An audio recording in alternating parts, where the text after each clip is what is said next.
할렐루야. 하나님 아버지와 예수 그리스도로부터 오는 은혜와 평강이 이 시간 여러분 가운데 함께 하시기를 예수님의 이름으로 축원합니다. 오늘은 내 말이 너희 안에 거하면 이라는 제목으로 말씀의 은혜를 나누겠습니다. 오늘 말씀은 그 유명한 포도나무와 가지의 비유입니다. 성도를 가지로 또 나무를 예수님으로 묘사하고 있죠. 가지는 나무에 붙어 있어야 열매를 맺는다. 그러니 예수 그리스도께 붙어 있어야 성도의 삶에 열매가 맺힌다라는 내용입니다. 간단한 내용이에요. 어떻게 보면. 그런데 많은 이들이 이러한 본래 의미에 다른 의미들을 덧붙이거나 또 과장해서 이해하고 있어요. 본문의 핵심은 뭐냐면 교회는 그리스도께 붙어 있어야 한다라는 것입니다. 그러나 그리스도 안에서 열매를 많이 맺자라는 식으로 이렇게 생각을 해버리는 경우가 많습니다. 8절에 주님이 이렇게 말씀하신 것이 한 몫을 한 것 같아요. 8절에 보면은요, 너희가 열매를 많이 맺으면 내 아버지께서 영광을 받으실 것이다. 너희는 내 제자가 될 것이다. 이렇게 말씀하시죠. 이 말씀 때문에 열매를 적게 맺는 것은 하나님의 영광을 가리는 것일까 이런 생각을 좀 하게 되고 주님의 제자로 인정받지 못하게 된다는 얘기인가 보다 이렇게 이해하는 경우들이 의외로 많죠. 그래서 교회들에서도 어떻게 그리스도께 붙어 있어야 열매를 더 많이 맺을 수 있을 것인가 이런 방법론으로 가르치는 경우가 왕왕 있습니다. 이렇게 하셔야 돼요. 그래야 열매를 많이 맺습니다. 이는 내가 열매 맺는 주체라고 여기는 오류를 범하고 있는 거거든요. 열매는 가지에 달려요. 우리가 가지잖아요. 열매는 가지에 달리지만 가지가 맺는 것은 아니란 말이죠, 여러분. 예. 가지가 나무에 붙어 있으면 열매는 당연히 맺히게 되는 거예요. 그죠? 신자들이 오늘 본문을 보면서 열매의 양이나 수에 집중하는 이유가 있습니다. 왜 열매를 많이 맺어야 될까? 7절에서 그 대답을 찾으려고 하거든요. 7절 한번 보시죠. 너희가 내 안에 거하고 내 말이 너희 안에 거하면 무엇이든지 원하는 대로 구하라. 그리하면 이루리라. 내가 주 안에서 열매를 많이 맺으면 내가 소망하는 것을 이루어 주실 것이라는 기대를 가지고 말씀을 그렇게 이해해 버리는 거거든요. 너무나 성급하게 이해하는 거죠. 그러나 여러분 이 7절을 보십시오. 네가 많이 열매를 맺어야 할 것이다. 뭐 그런 말이 없잖아요. 열매를 많이 맺으면 네 소원 들어줄게 이런 말이 없단 말입니다. 어디 그런 내용이 있어요? 네. 이 말씀을 세상적인 가치와 육신의 안목으로 바라봤기 때문에 그런 해석과 이해들이 나오는 겁니다. 그런가 하면 오늘 본문에 대한 또 하나의 오해가 있거든요. 왜 열매를 많이 맺어야 하는가? 농부이신 하나님 아버지께서 열매를 맺지 못하는 자들을 제거하셔서 지옥불에 던져버리실 것이라고 생각하기 때문이에요. 예, 본문 2절 한번 읽어볼까요? 시작. 내게 붙어 있어 열매 맺지 아니하는 자는 무릇 열매를 맺는 가지는 더 열매를 맺게 하려 하여 그것을 깨끗하게 하시느니라. 예, 이 말씀을 오해하고 있는 거예요. 열매를 맺지 못하는 자는 제거될 것이고 열매를 맺는 자는 더 많은 열매를 맺게 해주실 것이다. 다른 부류로 지금 생각을 하고 있거든요. 이것은 잘못된 해석입니다. 말씀을 다시 한번 보세요. 열매를 맺지 않는 그 가지가 어디에 붙어 있다고 했어요?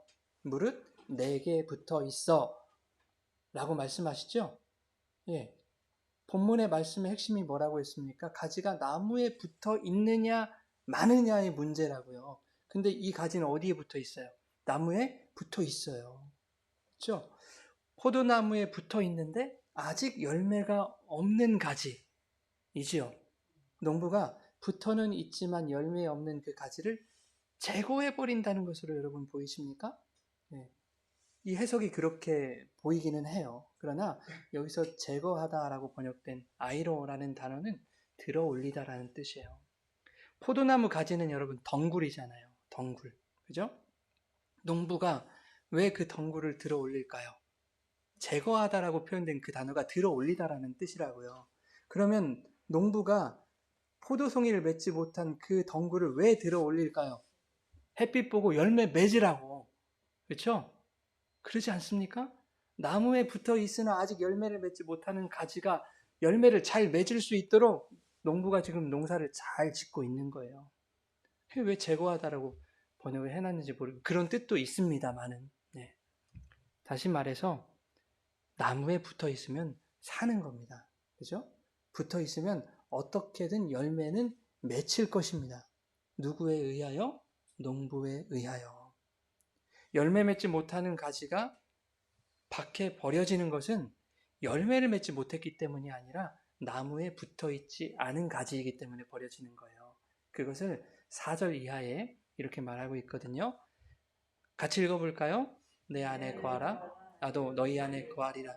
가지가 포도나무에 붙어 있지 아니하면 스스로 열매를 맺을 수 없음 같이 너희도 내 안에 있지 아니하면 그러하리라. 사람이 내 안에 거하지 아니하면 가지처럼 밖에 버려져 마르나니 사람들이 그것을 모아다가 불에 던져 사르느니라. 이 가지가 열매를 맺지 못한 이유는 포도나무에 붙어 있지 않았기 때문이고 내 안에 거하지 않았기 때문이고 즉 나무에 붙어 있지 않았기 때문에 버려진 것이다 라고 말씀하고 있는 거예요. 그러니까 2절의 말씀과는 다른 가지를 지금 말하고 있는 거예요. 2절에서 말씀하신 그 가지는 붙어 있었단 말이에요. 그래서 그 가지가 아직 열매 맺지 못했지만 열매 맺을 수 있도록 들어 올려주셨다. 자, 정리하면 성도라는 가지가 그리스도라는 나무에 붙어 있으면 아직 열매가 보이지 않는 것 같아도 하나님께서 그들의 인생을 들어 올리셔서 열매를 맺게 하실 것이라는 뜻입니다. 그런가 하면 아무리 열매가 많아 보여도 내가 대단한 거 봐 이렇게 해 보인 것 같아도 그리스도 안에 거하지 않으면 결국 불에 던져질 마른 장작개비와 다르지 않다 하는 겁니다. 그래서 예수님이 예루살렘 성전으로 이제 향하시는 길에 열매 없이 이파리만 무성한 무화과 나무를 보시고 뭐 하셨어요? 저주하셨잖아요. 그렇죠? 나 배고픈데 왜 열매 없어? 저주나 받아라. 이게 아니었단 말이에요. 그 시기는 무화과 열매가 맺히지 않는 시기였단 말이에요. 근데 열매가 없다고 저주한 것은 무슨 이유냐? 그것은 예수님이 무화과 나무를 저주하신 이것은 이후에 있을 성전 정화 사건과 연결되는 거예요. 불법으로 가득한 예루살렘 성전이 마치 열매 없이 이파리만 무성한 무화과 나무와 같다라는 겁니다. 하나님의 말씀은 성전에서 사라지고 인간의 욕망과 탐심이 율법과 만나서 제사장들과 만났잖아요. 그래가지고 장사하고 환전하는 자기의 주머니를 불리는 그런 강도의 소굴이 되어버렸단 말이에요. 그렇죠? 제사장 율법과 인간의 욕망이 만났어요. 돈이 만났어요. 성전이 말씀은 사라져버리고. 그러니까 열매 없어요. 열매가 없어. 율법과 형식, 인간의 탐욕으로 가득한 그 성전이 아무리 크고 화려해도 유대인들에게 있어서 그 성전이 마치 풍성한 열매처럼 보여질지라도 그것은 저주받은 무화과 나무와 같다는 것입니다. 그래서 저주하신 거예요. 무화과 나무를. 무화과 나무를 저주하시면서 성전을 저주하신 거예요. 여러분 저주받은 무화과 나무가 어떻게 됐습니까? 성경 보면 뿌리째 말라버렸다 그래요. 뿌리째 말라버렸다. 하나님의 말씀에서 떠난 성전은 나무에서 떨어져 나간 가지와도 같은 겁니다. 자, 그러면 2절을 다시 한번 보시죠. 내게 붙어 있어 열매를 맺지 아니하는 가지는 아버지께서 그것을 제거해 버리시고 무릇 열매를 맺는 가지는 더 열매 맺게 하려 하여 그것을 뭐하게 하신대요? 깨끗하게 하신대요. 포도나무에 가지가 붙어 있으면 지금은 열매가 없을지라도 농부에 의해 열매가 맺히게 될 것이다. 거기까지 이해가 되셨죠? 즉 붙어 있기만 하면 다 열매 맺는 가지라는 거예요. 이해가 되십니까? 그러니까 처음까지 두 개 가지가 뒤에까지가 다른 가지가 아닌 거예요, 여러분. 네. 붙어 있으면 다 매한 가지 열매 맺는 가지인데 가지로 하여금 열매 맺게 하기 위해서 농부가 한 일이 있다는 거예요. 그 일이 뭐예요? 깨끗하게 했다는 거죠. 네. 자, 그러면 이제 3절을 보세요. 3절. 시작. 너희는 내가 일러준 말로 이만 깨끗하여졌다. 예. 너희가 바로 가지라는 거죠. 우리가. 예. 성도가 열매 맺게 하시기 위해서 주님의 말씀으로 이미 깨끗하게 하셨다. 너희는 내 말로 열매 맺는 가지가 되었다. 라는 겁니다. 너희가 스스로 열매 맺기 위해 애쓰고 노력하는 그런 인간의 어떠함으로 깨끗해지는 것이 아니라 내가 내 말로 너희를 깨끗하게 했다. 너희 안에 내 말이 있다면 너희는 이미 깨끗해진 것이다. 열매 맺는 가지가 된 것이다. 너희가 내 말을 진리로 가지고 있다면 너희는 열매를 맺었다라는 뜻입니다. 가지가 나무에 붙어 있다는 것, 너희가 내 안에 거한다는 것, 성도가 그리스도께 붙어 있다는 것, 그것은 주님의 말씀을 생명의 양식으로 삼는 것을 말하는 것입니다. 우리의 삶의 원동력이 되어서 말씀이 우리 삶의 원동력이 되어 말씀에 의해 살아가는 것. 주님의 말씀 없이는 우리가 살아갈 수 없는 것. 삶 속에서 일어나는 나의 모든 행함이 말씀에 의한 반응이 되어지는 것. 나의 생각과 선택에 성경은 뭐라고 말씀하고 있는지를 우리가 깊이 숙고하는 것. 이것입니다. 그 양식, 그 말씀을 먹지 않으면 가지가 나무를 떠난 것과 같다. 결코 열매를 맺을 수 없는 겁니다. 그래서 7절에 이렇게 말씀하신 거예요. 너희가 내 안에 거하고 내 말이 너희 안에 거하면. 너희와 나는 말씀이라는 생명줄로 연결되어야 한다. 가지가 나무에 붙어 있는 것은 내 말씀이라는 생명줄로 연결되어 있다는 것이다. 그렇게 되었을 때 무엇이든지 원하는 대로 구하면 이루어질 것이다.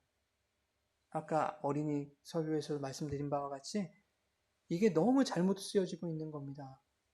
열심히 기도하면 그냥 하나님이 다 들어주신다. 이렇게 이게 아닌 거예요. 우리가 하나님 안에 거한다는 게 뭐예요? 예수 믿습니다 하고 막 내 뜻 기도하면 되는 겁니까? 아니잖아요. 하나님 안에 거한다는 것은 말씀해 주시잖아요. 내 말이 너희 안에 거하면. 거한다는 것은 조금 일부를 말하는 게 아니에요. 내 말이 너희를 점령하고 있을 때 그게 우리가 하나님 안에 주님 안에 거하고 있는 거예요. 그렇게 되었을 때 무엇이든지 원하는 대로 이루어질 것이다.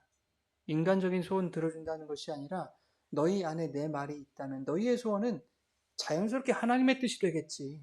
너희가 바라는 것은 하나님의 의도가 되겠지. 그렇게 되면 너희가 구하는 그 하나님의 뜻은 반드시 이루어지는 것이다. 이것을 말하는 거예요. 하나님의 뜻이 이루어지는 그것이 열매를 맺는 겁니다. 그러니까 내가 뭔가를 막 이루고 싶어요. 막 기도했더니 어찌어찌 해가지고 그게 막 이루어졌어. 야, 하나님이 나를 통해서 열매를 맺게 해주셨다가 아니라고요. 그것은 내 뜻이니까. 그것은 쓰레기라고요. 사도 바울이 그토록 버리려고 했던 거. 그러니까 하나님의 말씀이 내 안에서 이루어졌을 때 내가 욕심을 냈던 그것이 내 안에서 사라진 그것이 열매 맺으신 거예요. 주님이. 너희 안에 내 말이 있으면 그 말씀의 열매는 반드시 맺히더라. 이것이 바로 본문 7절 말씀의 의미인 겁니다. 열매 많이 맺으면 한 만큼 보상해 주신다. 이런 뜻 아닙니다, 여러분. 그런 뜻 아닌 거예요. 여러분, 포도나무에 붙어 있는 가지가 의인화를 한번 해보자고요. 이 가지가 사람이라고 생각해 보세요. 내가 포도나무에 붙어 있어요. 가지인데 무슨 열매를 맺고 싶어 하겠어요, 이 가지가? 포도나무 가지가 전데 제가 포도나무에 붙어 있어요. 그럼 저는 무슨 열매를 맺고 싶어 하겠어요? 포도송이를 맺고 싶어 하지 않겠습니까? 내가 포도나무에 붙어 있는데 사과 열매를 원하지는 않을 거 아니에요. 그죠? 포도송이가 달리기를 바랄 겁니다. 왜? 포도나무의 생명으로 연결되어 있기 때문에 그게 자연스러운 거예요. 포도나무 가지의 정체성은 포도나무에 달려 있어요. 그죠? 그런데 마태복음 7장에 보니까요. 나무는 또 그 열매로 안다 그러잖아요. 예. 가지의 정체성은 나무로 결정되지만 그 나무의 생명력으로 맺히는 열매로서 가지는 자기의 정체성을 증명해내야 돼요. 예. 여러분, 전문 농부가 아니면 씨앗을 봐도 이게 뭔 씨앗인지 잘 모르는 경우가 많잖아요. 뭐 사과 씨는 뭐 잘 구별하겠지만 뭐 다른 씨앗들은 이게 그놈 같고 막 하잖아요. 묘목을 봐도 농부가 아니면 잘 몰라요. 꽃을 봐도 잘 몰라요, 사실은. 이게 사과꽃인지 백꽃인지 아는 사람들은 아시겠지만. 근데 열매가 맺히면 모를 수가 없어요. 사과가 달리고 배가 달리면 이게 뭔 나무인지 모를 수가 없지 않습니까? 네, 그래서 나무는 열매로 아는 거예요. 성도도 마찬가지입니다. 이 사람이 참된 성도인지 아닌지는 그 삶에 말씀의 열매가 연걸어 가는지를 보면 알 수 있는 거예요. 주님은 성도가 열매를 맺게 하시기 위해서 말씀으로 그들을 이미 깨끗하게 하셨다고 말씀하거든요. 그리고 내 말이, 이 말씀이 너희 안에 거하면 무엇이든지 구하는 대로 이루어질 것이다. 즉 나무인 내 말이 가지인 너희에게서 열매로 드러날 것이다 라고 하셨단 말이에요. 그 열매는 내 삶에 하나님의 뜻이 나타나는 것이다 라는 겁니다. 열매는 우리의 뜻대로 열리지 않는 거예요. 내가 포도나무 가지인데 블루베리 열매를 원한다고 해서 열리겠습니까? 안 되죠. 반대로 내가 포도나무에서 떨어져 나왔는데 포도송이를 기대하는 것, 그것도 어불성설이죠. 사전에 말씀하잖아요. 보실까요? 가지가 포도나무에 붙어있지 아니하면 스스로 열매를 맺을 수 없음 같이 너희도 내 안에 있지 아니하면 열매 맺지 못한다, 이런 뜻이에요. 너희 안에 내 말이 있지 않으면 열매 맺을 수 없다. 5절에 나는 포도나무요 너희는 가지니 그가 내 안에 내가 그 안에 거하면 사람이 열매를 많이 맺고 나를 떠나서는 너희가 아무것도 할 수 없다. 여러분, 열매는 가지에 달려요. 가지에 열매가 맺히려면 나무에 가지가 찰싹 달라붙어 있어야 합니다. 여기서 붙어 있다라고 번역한 매노라는 단어가 있거든요. 이 단어는 머무르다라는 뜻인데, 이 붙어 있다라는 단어, 매노라는 단어의 반대말이 뭐냐면 무슨 의미냐면 소멸, 파멸, 파괴, 멸망, 이런 뜻이에요. 즉 가지가 나무에서 떨어진다는 것은 그냥 잠시 떠나 있는 것이 아니라 완전히 분리돼서 산산조각 나는 것을 의미하는 거예요. 완전 파괴된 것, 사망을 의미하는 거예요. 5절 마지막에 너희가 나를 떠나서는, 내 말씀을 떠나서는 아무것도 할 수 없다 라고 말씀하시죠. 주님은 교회의 머리니까 그 머리를 떠나서 우리가 무슨 생각을 하겠습니까? 생각이나 되겠습니까? 머리를 떠났는데, 머리가 없는데 그 자체로 죽은 거죠. 머리 없이 내가 주체가 돼서 내 생각으로 무엇을 하든 결코 주님이 원하는 열매는 맺을 수 없는 겁니다. 6절에 그들에게 주님이 이렇게 말씀하시는 거예요. 읽어보겠습니다. 사람이 내 안에 거하지 아니하면 사람들이 그것을 모아다가 불에 던져 사르느니라. 앞서 2절에서는 나무에 붙어있는 자는 지금 당장 열매가 없어 보여도 열매를 맺도록 하나님 들어 올려주신다 라고 말씀하는데, 6절에서는 다른 가지 얘기하는 거예요. 나무에서 떨어진 가지, 그 자는 밖에 버려져 마른 장작처럼 불에 던져 살라질 것이다 라고 말씀하고 있는 거예요. 이것이 바로 바깥 어두운 데 쫓겨나 슬피 울며 이를 갈미 있으리라, 이 말과 똑같은 말입니다. 똑같은 표현을 사용하신 거예요. 제가 직장 생활할 때 일본 아오모리현에 방문한 적이 있거든요. 아오모리는 사과로 굉장히 유명해요. 한 사과 농장에 견학을 했는데 나무가 한 120년은 넘었다 그러더라고요. 막 대부분 80년 막 이래요. 근데도 막 이렇게 열매가 큰 것들이 맺혀요. 맛과 향이 아주 기가 막힙니다. 사과나무가 100년을 넘게 살아도 다른 열매 맺을 수 있어요, 없어요? 없습니다. 사과나무는 사과만 열리는 거예요. 그 오랜 세월 농부들이 피땀 흘려서 좋은 열매 맺히게 하려고 정성을 쏟아 부었을 거예요. 그럼에도 불구하고 다 크고 예쁜 사과만 열리는 것이 아니더라고요. 같은 나무에 못생기고 찌그러진 열매도 열리더라.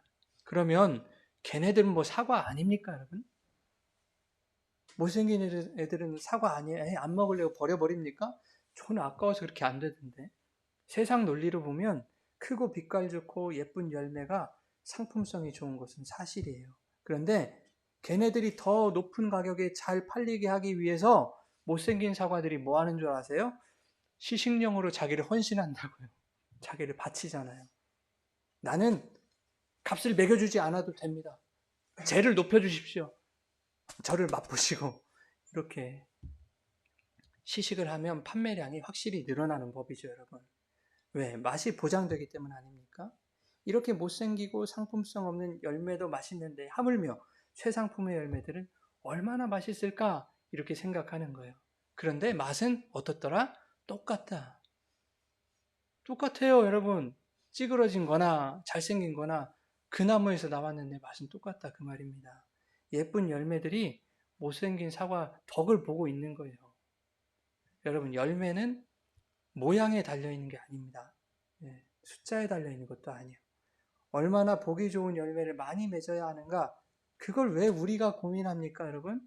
열매는 가지가 맺는 것이 아니래도요. 이것을 잘 기억하세요. 가지는 나무에 붙어 있으면 되는 겁니다. 여러분 뭐 하려고 하지 마세요. 그냥 주님의 말씀에만 붙어 있으세요. 그러면 주님이 다 가르쳐 주십니다. 뭐 하라고.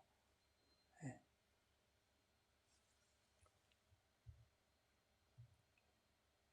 성도는 주님의 말씀을 생명으로 내 마음에 두면 되는 것입니다. 교회는 머리이신 그리스도의 뜻에 순종하면 되는 거예요. 그 말씀에 순종도 못하면서 이런 말하면 기분 나빠하는 사람들 많아요. 또 그 소리라고. 하지도 못하면서 말씀에 먼저 순종하십시오. 그 말씀을 진리로 좀 받아들이십시오. 그러면 열매는 주님이 맺어주세요. 여러분을 통해서 사용하신다니까요. 여러분을 고목처럼 그렇게 버리지 않으세요. 어떤 형태로 맺으시는지 그건 주님께 맡기는 거예요. 하나님은 우리를 못생긴 열매로 맺으실 수도 있는 거예요. 여러분 다 잘나셨습니까? 저는 얼마나 못났는지 몰라요.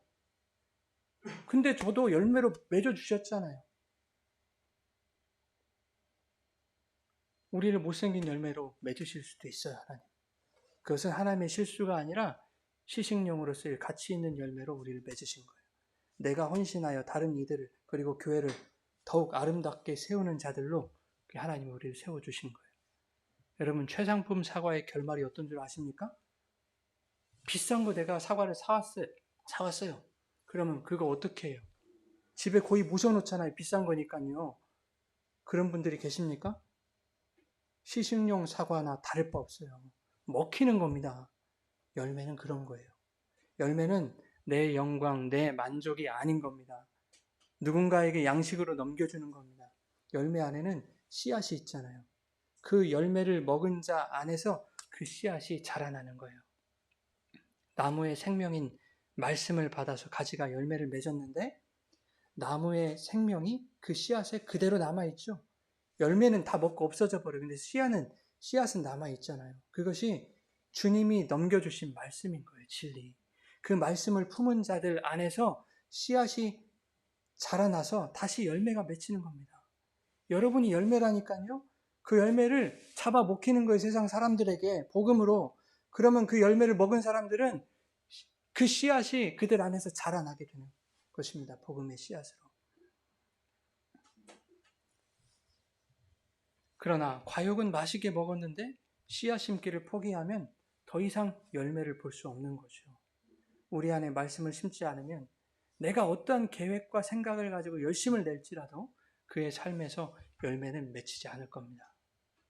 기쁨도 없을 거예요. 나를 떠나서는 너희가 아무것도 할 수 없습니다. 포도나무에 붙어있지 않으면 스스로 열매를 맺을 수 없다. 내 생각이 아무리 좋아도 열매 맺을 수 없어요. 너희도 내 안에 있지 아니하면 그렇게 될 것이다. 이 말씀을 기억하십시오. 기억하시고 늘 주님의 말씀을 내 안에 생명으로 두어서 주님이 원하시는 열매가 여러분의 삶에 풍성하게 주렁주렁 나타나게 되기를 예수님의 이름으로 축원합니다. 우리 같이 찬양하고 기도하겠습니다.